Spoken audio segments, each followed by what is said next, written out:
Hi everyone, this is Johnnyonoes and I am playing Starbound version 1.0, and in this Let's Learn video I'm going to show you my version 2 of my vertical controls rail/elevator. So here we go. As was requested by Jasper Nygaard, he was looking for a solution to this that only used two buttons. An up button and a down button, and I think I've got it. Hitting down, then hitting up. And away we go. We have an elevator which we can control with merely two buttons. And yes, we have a series of ugly switch gates on the left, but it works. And it's a lot more simple than having to click on two switches to get it to work. So the issue that I ran into earlier, which was I had a rail switch that when connected to a button, the natural state of the rail switch was closed. As you can see, now that it's wired up, it's closed now. If I click on the button, it goes to open, which is the exact opposite of what we're hoping to achieve here.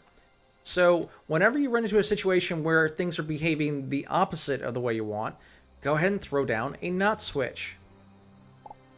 And then interconnect it between your two objects. Now, the off state is now leaving this rail switch to open, which is great. Which is what we want. We click on the button and it closes it.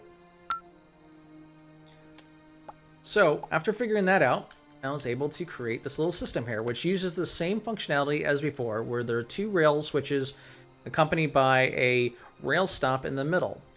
Now, the basic design for this is that we want the down button to close the top rail switch, and we want the top button to close the bottom switch, because basically what you're doing with rail switches is you're restricting movement of the rail in that direction. So if we want to go up, we got to restrict down. If we want to go down, we got to restrict up. So that's exactly how it works. So as soon as I hit down, you'll see that this one closes up. There we go.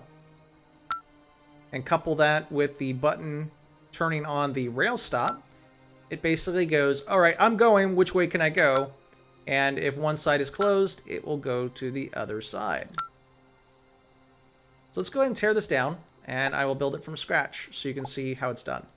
A little bit on the complicated side. Let's give ourselves a little bit of a perch to stand on while we build this. All right. Let's see, let me just break this up just a little bit more room. Okay, so we're going to put our buttons down. And a second one. And then we're going to put three different gates here. We're going to put two not switches. And then we're going to put a delay gate. And I'll show you why we put that in this one. So the idea while we're doing the wiring here is, as I said, we want the top one to close the bottom one. And we want the bottom one to close the top one. So the way to do that is we just connect our buttons to our not switches, and then the target will be the opposite direction. Get rid of the wiring. So when we click on this, we're hoping that the bottom one will close. It does. That looks all nice and dandy, just the way we want it. Let's get rid of this perch here now. So the reason why there is a delay gate on there now is for this very reason. The platform it will move a little too fast. Oh, so next thing we have to do is let's connect the buttons to the rail stop. Let's go connect them directly. I'll show you what's going on. Now the normal behavior of a platform is it's going to keep going the way it's been going. So this platform is now going up.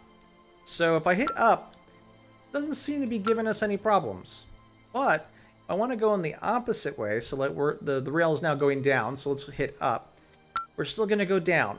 And the reason for that is these two things are happening instantaneously. So while this is saying go, it's not really giving it enough time before it registers that this rail switch is being blocked. So whenever you run into a situation where you need a little bit more time, it's time to throw down a delay switch, which looks like this, little dot, dot, dot. So what we're going to do now is we're going to interconnect the delay switch into our rail stop system here. So let's go ahead and click on this guy, go to the blue, to the red, and this guy to the blue. And now it should work the way we expect it to. So we're going to go up, we're going to go back down. Closes the top, gives it a little bit delay before the rail stop goes green, and away we go. So that's how you build a vertical elevator / rail with controls. Alright folks, so this is Johnnyonoes playing Starbound version 1.0. If you have any questions or requests, please let me know. Thanks so much for watching.